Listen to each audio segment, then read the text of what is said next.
Welcome to Rolls and Lols, the Hume podcast.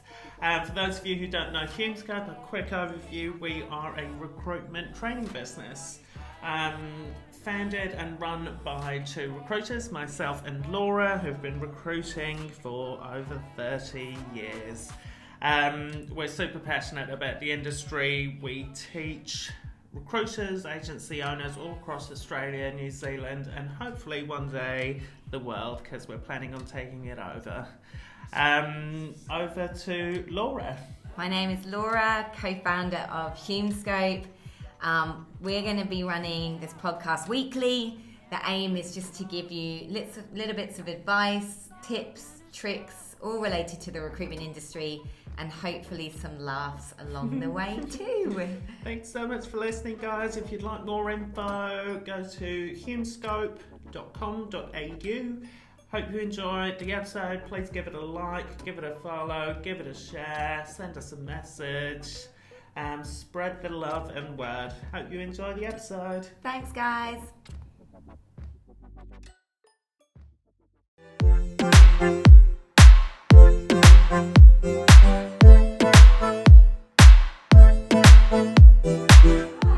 Welcome to this week's episode. So this one is going to be around planning. Yeah. Business plans, whatever you want to call them, whatever they're called in your business, but essentially planning. It's so funny, isn't it? They get such a bad rap. We go business plans and everyone's like, oh, it's snowfest. Yeah. If you really think about it, it's a plan for your business. Yeah. It shouldn't, it's pretty self-explanatory and fundamental. And I think as recruiters, we need to be looking at our desks as our own businesses. That's how I was always taught. Yeah. Your desk is a business within the framework of this business. You need to run profitable in your business. You need to have a strategy around how you're going to engage clients within your business, what you're going to charge them. You need to make sure that you're able to deliver. Like, it's a business. And we often then go, but it's a desk and, you know, I've got my targets for the quarter and that's enough. But actually, like, we should be planning it like it's a business. How are you going to get there? I think there's a quote that I love, and I posted it on my socials a year or two ago, and I should actually post it again. But a goal without a plan is just a dream. Nice. And that you are so good at these little quips. I don't know where I get them from. Oh, they just... This is stored in my brain from heaps of podcasts. You could give it, or we should do this one episode, right? We just give it as random subjects and he has to come out with a quote. Quote that he's got. Teacup. A teacup is never half empty. It's always half full. You just pull them out, or you like, we'll be on like a Zoom or something, and he'll just rummage through his desk and hold up like a quote plaque. I'm like, where the hell did that come from? No, but it's really good. And what I can't. There's no quote around this, but where's your quote? It's like the difference. I was talking about this with someone the other day. Like the difference between like stress.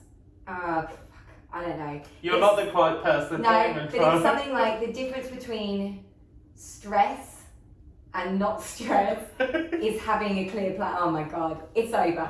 Basically, that is the worst quote in the world. I'll find it. This is useless, sorry. Moving on back to Ez's.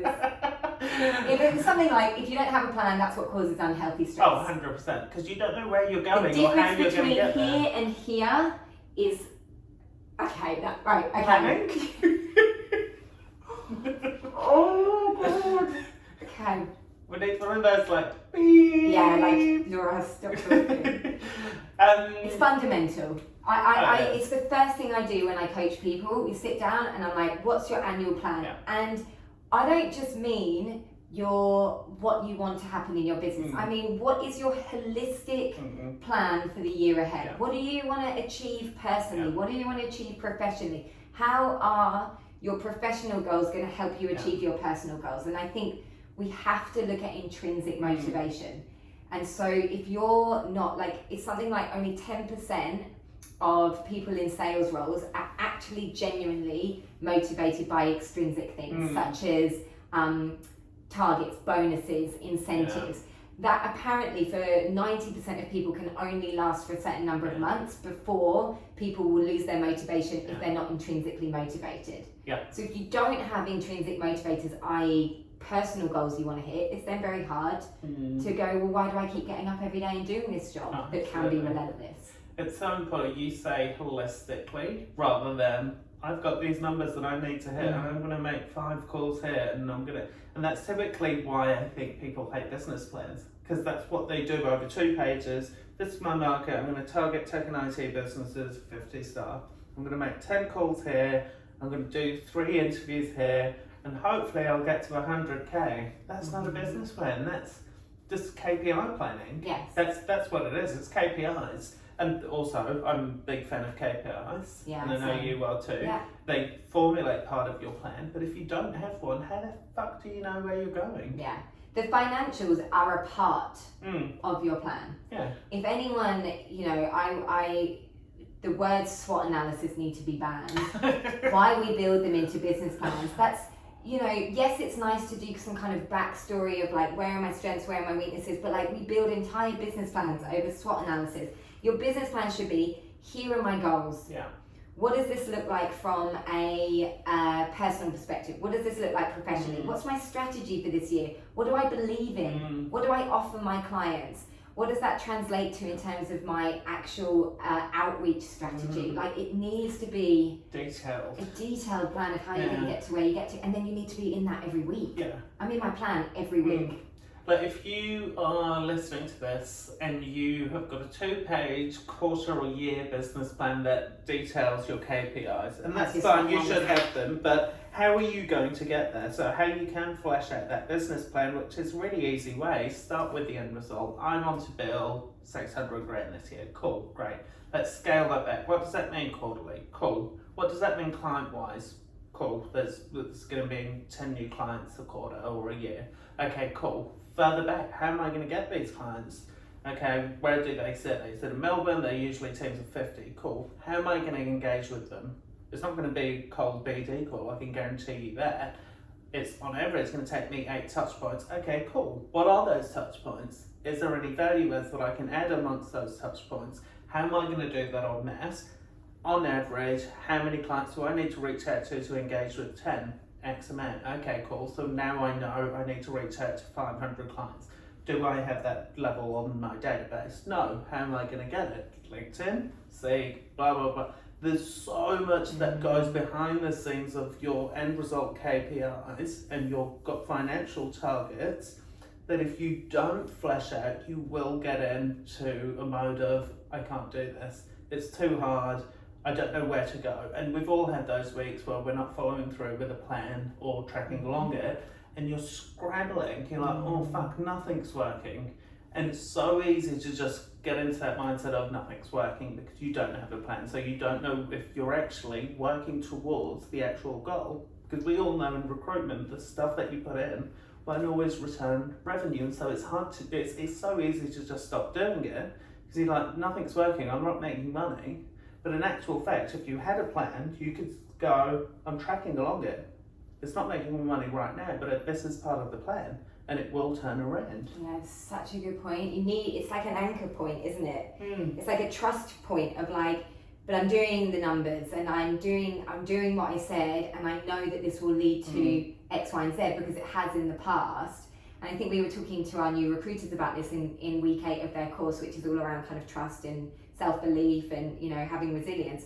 Like, you need to back the activity, and if you can't tick off stuff, like I sit with my plan and I'm like, okay, yeah, you know what, that hasn't got to the end result yet, but like I'm on the path with that. Like, if you don't have something fundamental, you do just end up, and you might bill, but you probably will do this. And also what is worse than that is you might be billing and high figures, but you might fundamentally never really trust in the process because you're like, well, I didn't really have a plan to do that, I just managed to do it. And then I think that's where self-doubt comes in, or imposter syndrome, because people associate their success with luck or just having a good month, as opposed to, no, I've been following this solid plan for like 3-4 months now. The reason I got that outcome, I can track it back to all of the stuff that I said I was going to do. And I think even just staying true to, like, on a bigger picture, like, what do I want my year to look like? Like, sometimes I revisit, because I always, at the beginning of my business plan, I'm like, what are my 3 words for this year? Like, what do I want to embody, just in terms of feeling this year, right? And one of the ones this year is joy. And so every week I look at that and I'm like, am I there? Yeah. Like, have I had a week where I've not embodied joy, and why is that, and what do I need to change? And so I think we need the fundamentals in there, but we also need the bigger picture stuff of like, am I still building the life that I want through the work that I do?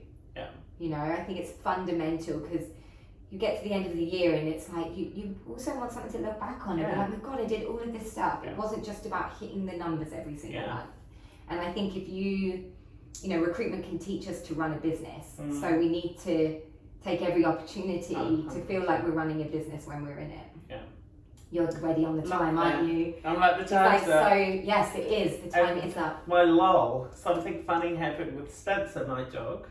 Do I know this? I think you might, but it just popped into my head.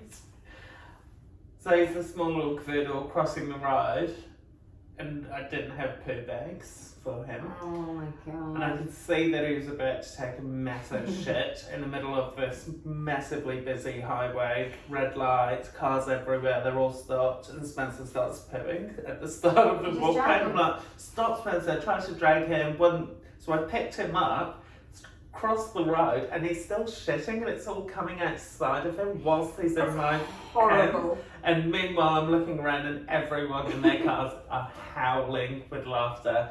Didn't have poo bags, was so embarrassed. I literally got to the end of the other side and was like, no, I'm just walking off. I would have loved to be in one of those cars, and also knowing Spencer, I can imagine he would have been embarrassed. Yes. Like, I can picture his face. Oh God, that's us this week. Bye.